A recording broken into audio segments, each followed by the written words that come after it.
So in this today's webinar, we will be talking about exploiting reading text for language learning and academic success. Why? Why reading? Because, at this age, we're constantly surrounded by vast amounts of information. And reading and processing this amount of information have never been more important. So it's not just about reading itself, it's about distinguishing facts from opinions, identifying credible sources, because there are lots of sources out there, and we have to find the credible ones that we can rely on. And reading critically is very, very important at this age, especially with the AI, with the introduction of AI, ChatGPT, and all the AI tools that we are facing with. And in academic settings, we intentionally focus on developing these skills to become stronger readers and to train our learners to become stronger and more discerning readers.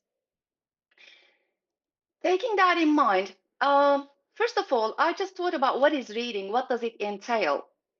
When you look at the literature in reading skills in ELT, you see that there are different dichotomies, like reading for fluency on one hand and reading for comprehension on the other. There's global reading and close reading. There's surface reading and there's deep reading. So each of these require different strategies, actually. And before moving on to some practical tips and tricks, some strategies, I just wanted to focus on this framework to better understand what actually reading entails, because it's a cognitive process and there's also metacognition going there. So this framework by Khalifa and Ware emphasizes the importance of metacognitive processes in reading comprehension. It views reading as an adaptable cognitive process that changes depending on the purpose. And metacognitive activity plays a critical role here. It has a central role because it helps us regulate the entire reading process. So while reading, actually, we have some thinking going on. We are not very well aware of it. It's unconsciously going on there, but there's a metacognitive activity going on there. So this includes setting reading goals. We set reading goals. Why do I need to read this? I need to read this. I must read this. And we monitor our understanding as we go along. And if we miss something, we go back and forward and take corrective actions if something doesn't make sense. And depending on our purpose, we as readers might engage in careful reading or expeditious reading. Let me explain this a bit. Careful reading can happen at two levels. Actually, both expeditious and careful reading, they can happen at two levels, local and global. Careful local reading focuses on understanding words and small chunks of text, like phrases or clauses at the sentence level. Careful global reading, on the other hand, is about grasping the overall structure or main ideas of the text. This kind of reading is slow, sequential, and thorough. And on the flip side, expeditious reading, it's quicker and more selective. It includes strategies like skimming, scanning, or searching for specific information. And this is how this framework actually links metacognitive processes to successful reading comprehension. This is why we should bear such metacognitive processes that go on while reading in mind while planning our lessons. That's why I just shared this framework with you. Now, let me ask you, my dear colleagues, strategies and soft skills. What are the reading strategies that you use or that you employ in your reading lessons? What do you do? What strategies or soft skills do you incorporate in your reading lessons? Let me check the chat. If you could just share your strategies with me, I'll be very happy. Reading for details, reading for gist, for sure. Looking for keywords, wonderful. Skim, scan, infer, yeah, make inferences. Warm up, for sure. Scanning, underlining any words you don't know, yeah, surveying. Yeah, we are all aware of those, strategies that we need to incorporate, right? Predicting. Now we're going to organize those strategies and soft skills into three categories. Let me share with you the strategies that I selected. Of course, this is not an exhaustive list. Skimming, scanning, identifying the purpose, making connections, predictions. Some of them you have already listed on chat. Thanks for that. Okay, now reading is generally a linear process, right? So first there's the pre-reading, preparing to read something. And then comes while reading. This is where you actually read the text.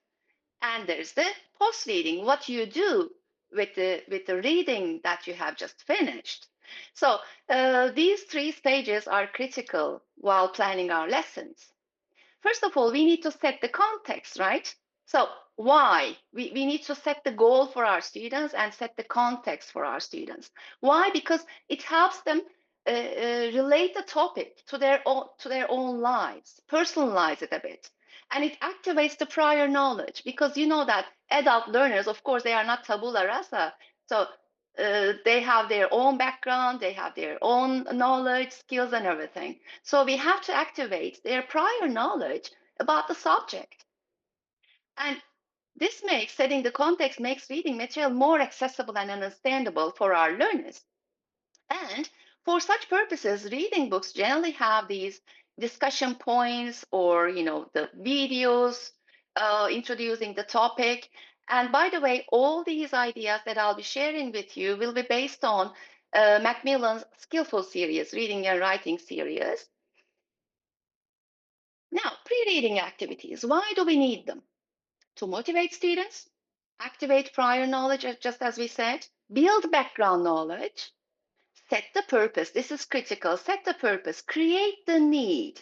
Because reading is not generally a very fun activity, is it? Especially for this new generation. So we need to create the need, make them curious about what's coming up.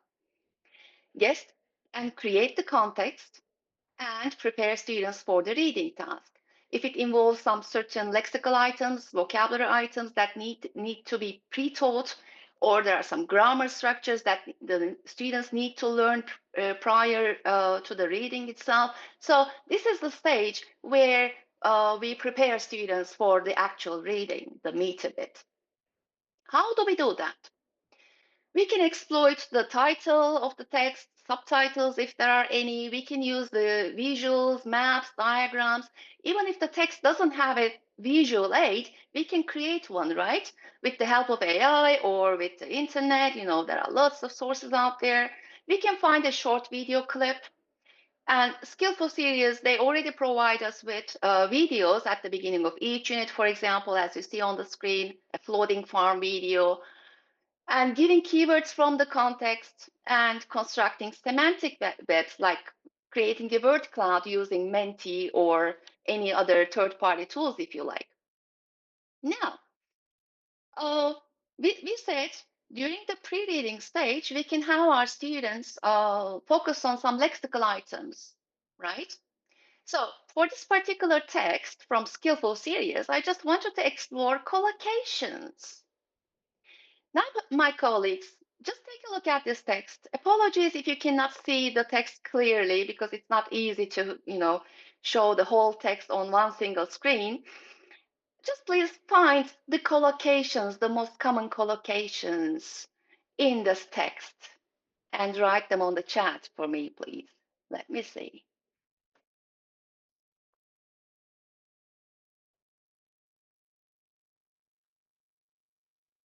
Have you found any collocations here? Climate change, solar powered, wonderful. Recent years, great. Play a big part, wonderful. Change attitudes. Any others?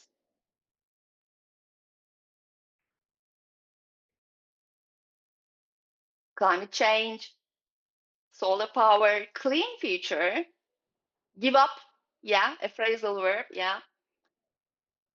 To work round the clock, wonderful.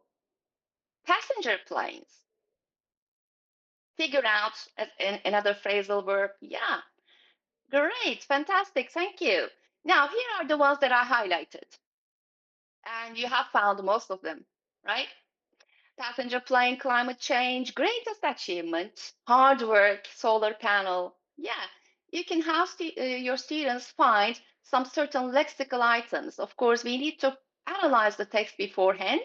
It could be a collocation hunt, it could be a phrasal verb hunt, it could be any lexical item that you want to focus on, and we should check if the text itself lends for this.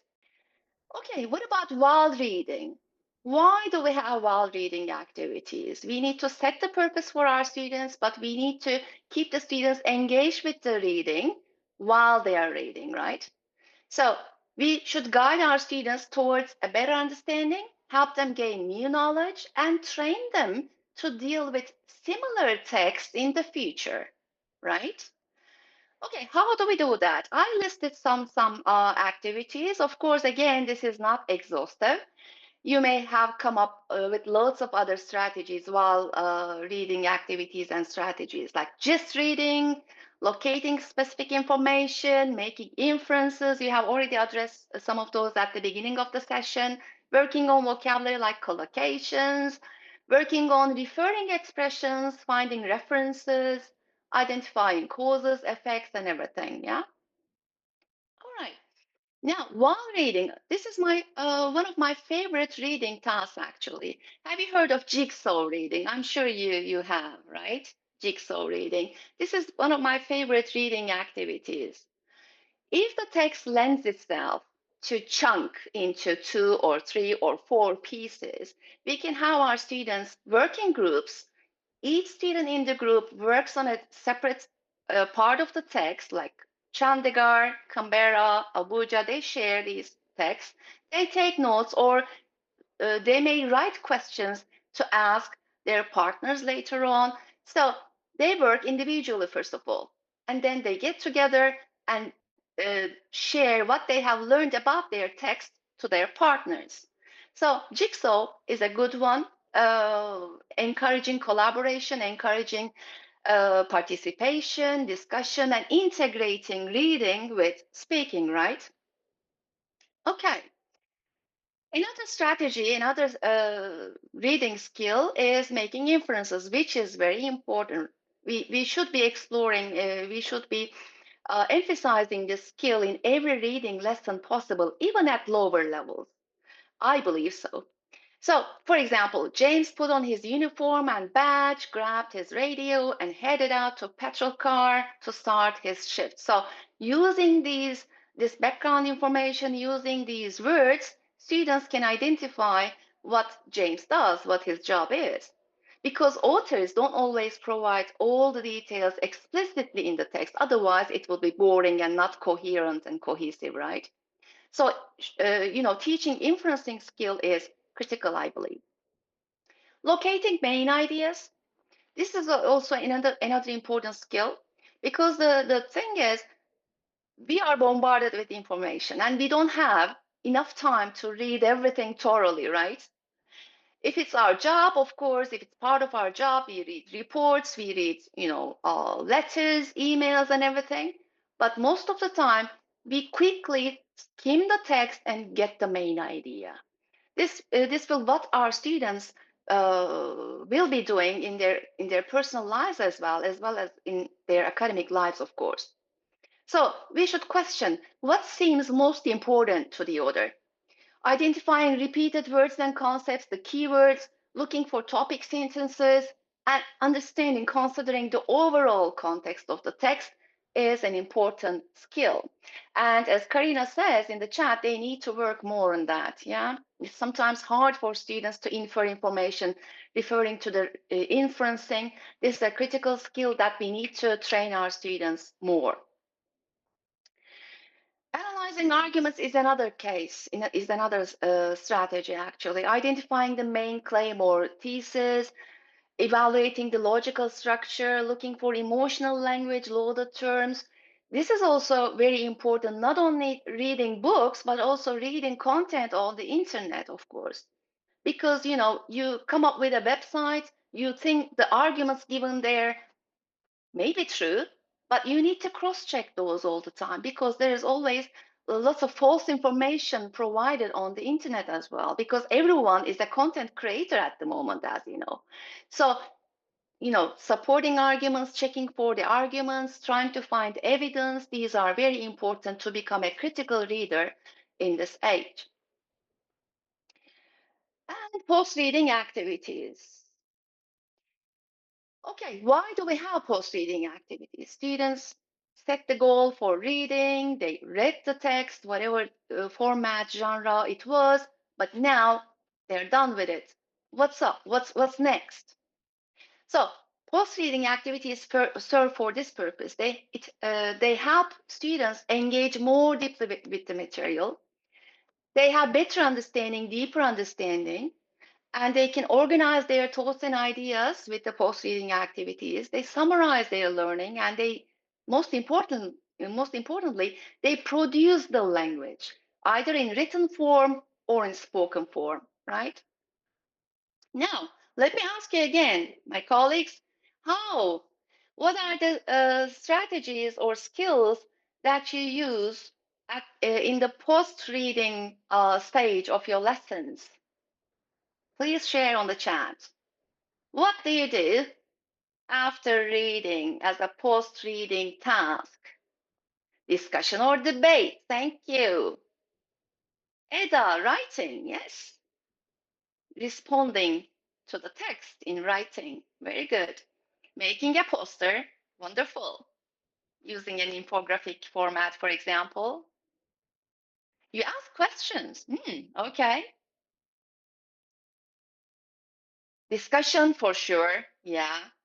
Use the collocations in sentences, more lexical practice, vocabulary practice, wonderful.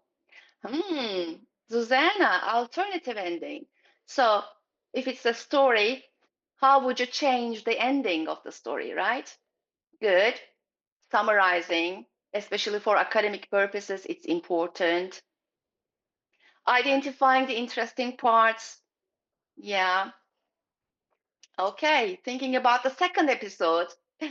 All right, good, good. Create lots of creative ideas. Thank you very much. Role playing. Yeah, yeah, yeah. Wonderful. Thank you. Thank you very much. Now, here are the ones that I just listed. Of course, there are tens and maybe hundreds more. Yeah, encouraging critical thinking, always. Yes, Fabian, I agree. So these are the strategies and tasks that are listed here. Reflective writing, personal response to the text, discussion for sure, either online or offline. With the LMSs, we have offline discussion forums that are available, so we can make use of those discussion forums online. And summarizing it, creating a visual storyboard, visualization is also very useful. Role play, just as one of my colleagues stated. Think, pair, and share. This is one of my favorite activities as well to encourage collaboration and participation. Creating infographic, videos, and presentations for sure. Now, I'm going to show a couple of them only with you. Think, pair, and share. I'm sure you have heard about this type of activity, which is very common and can be adapted to any context, right? So this is an activity to help students summarize what they have learned and discuss it with their peers. So what happens? Students write down their thoughts on the topic of the text individually, and then they pair up with another student. They discuss it with their partner, they check their notes together, and then they present it to the whole class, right? And this is important because it encourages interaction. Yeah. I see Fatma saying KWL. This is a very good strategy. What I know, what I want to learn, and what I have learned, right? KWL strategy. It also works at this stage too. Okay. Peer testing is another task that we can incorporate in our lessons. Students work in pairs or in groups again, and they prepare questions about the text that they have just read. And the members of each pair or group answer the questions, right? Okay. Now, taking this to a further level, like an academic context, you can ask students to read another text on the same topic, an academic paper, a research paper, for example, and annotate it, analyze it further. So in academic settings, being able to read academic texts is important. So they can highlight, annotate the research topic, the context, the findings of the research, if there's an experiment, what was the result, and the significance of that intervention, let's say.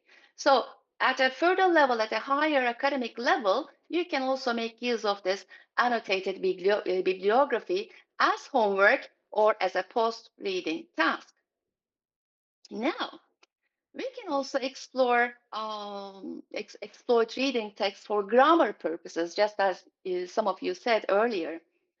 Just please take a look at this text. Again, sorry if you cannot see it clearly, but those of you who can you please tell me for what grammar function, for what grammar item we can exploit this text for?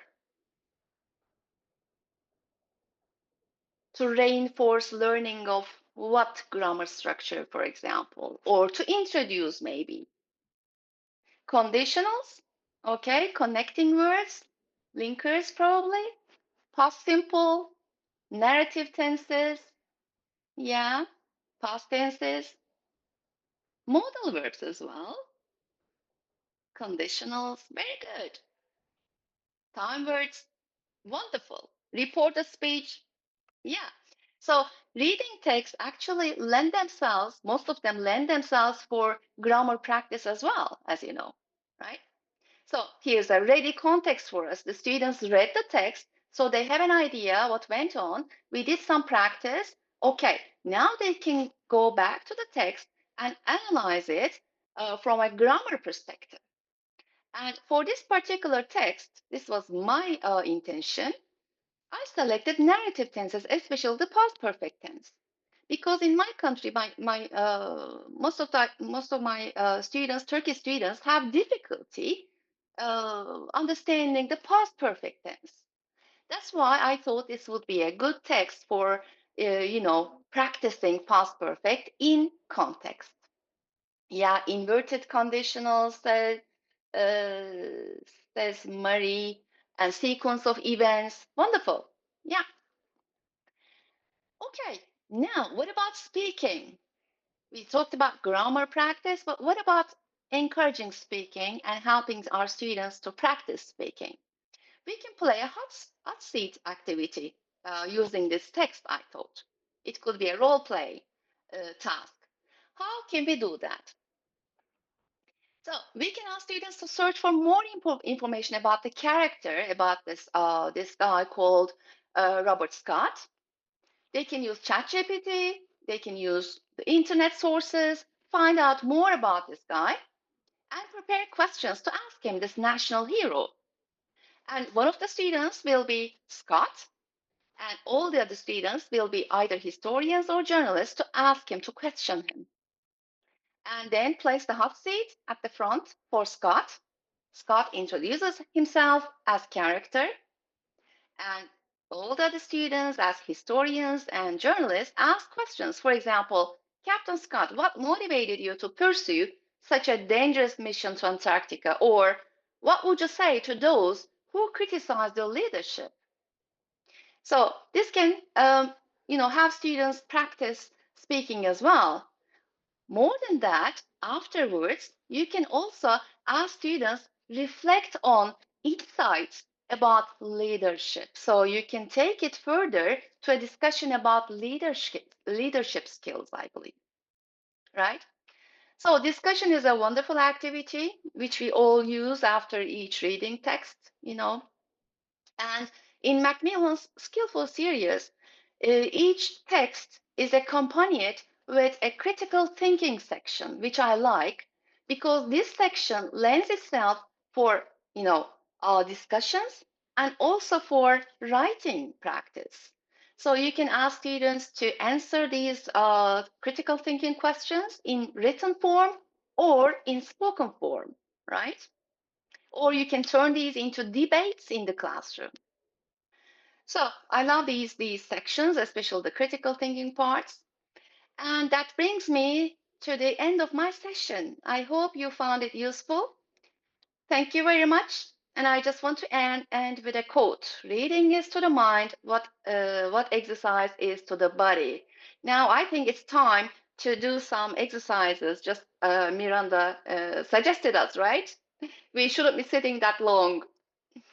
Thank you very much for being here with me in this webinar.